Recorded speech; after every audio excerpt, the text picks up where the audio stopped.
Urgensi belajar sejarah ekonomi. Permasalahan ekonomi akan selalu hadir dan seringkali permasalahan tersebut bukanlah permasalahan baru.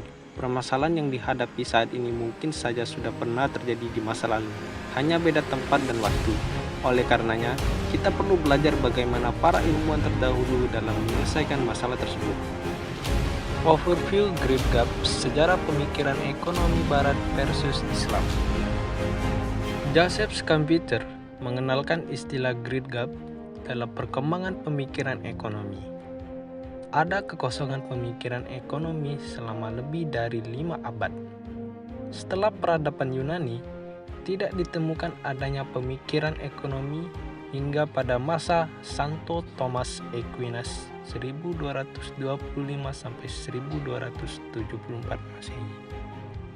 Pandangan ini memberikan pemahaman bahwa selama lebih dari 500 tahun sebelum era skolastik tidak ada pemikiran ekonomi yang signifikan. Dengan kata lain, masa kegelapan Eropa berlaku secara universal, yakni kegelapan tersebut tidak hanya dirasakan oleh Eropa, tetapi juga belahan bumi yang lain. Lintas sejarah hasil pemikiran ekonomi ilmuwan Muslim. Secara garis besar, pemikiran ekonomi Islam dalam lintas sejarah memiliki 4 fase. Yang pertama, fase fondasi. Yang kedua, fase perkembangan secara pesat. Yang ketiga, fase terjadinya stagnasi.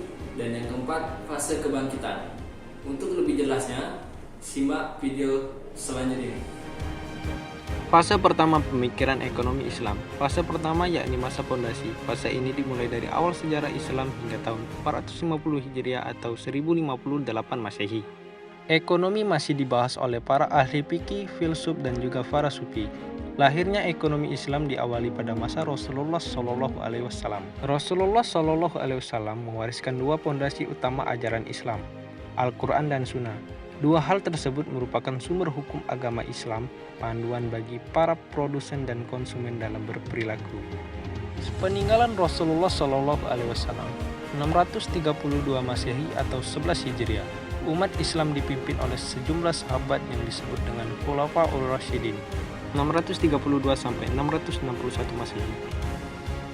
Khalifah pertama Abu Bakar As-Siddiq 632–634 Masehi dikenal dengan ketegasannya dalam memerangi mereka yang enggan untuk membayar zakat. Khalifah kedua Umar bin Khattab radhiyallahu an 634–644 Masehi dikenal dengan kebijakannya yang memperkuat tata kelola pemerintahan. Khalifah terakhir adalah Ali bin Abi Thalib 656–661 Masehi. Terdapat 4 isu besar yang disampaikannya kepada para gubernurnya: moralitas, keadilan, kedamaian, dan keamanan, serta kesejahteraan ekonomi masyarakat. Setelah berakhirnya Khulafaur Rasyidin pada tahun 661 Masehi, kekhalifahan dipegang oleh Bani Umayyah 661–750 Masehi.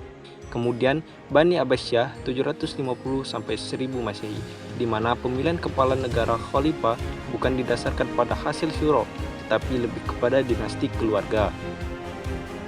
Fase kedua pemikiran ekonomi Islam.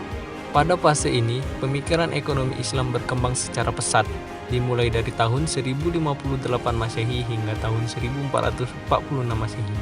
Pada masa ini lahir banyak karya intelektual, termasuk di bidang ekonomi.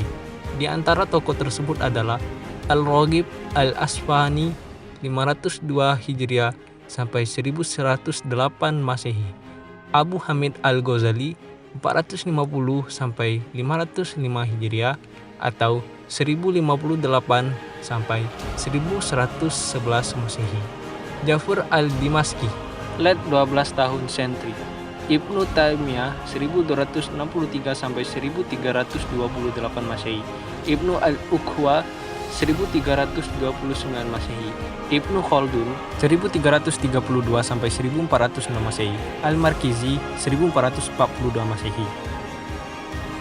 Fase ketiga pemikiran ekonomi Islam. Fase ketiga ini yaitu periode terjadinya stagnasi, di mana tidak ditemukannya pemikiran ekonomi Islam yang signifikan. Periode ini dimulai dari tahun 1446 Masehi hingga 1932 Masehi. Para ulama fikih pada masa ini cenderung lebih banyak mengutip pemikiran para ulama sebelumnya, dan juga mengeluarkan fatwa berdasarkan mazhab mereka masing-masing. Fase keempat pemikiran ekonomi Islam. Fase keempat ini adalah periode kebangkitan, dimulai dari tahun 1932 hingga saat ini. Di dekade 30-an hingga 60-an, banyak negara muslim yang sudah mendapatkan kemerdekaannya.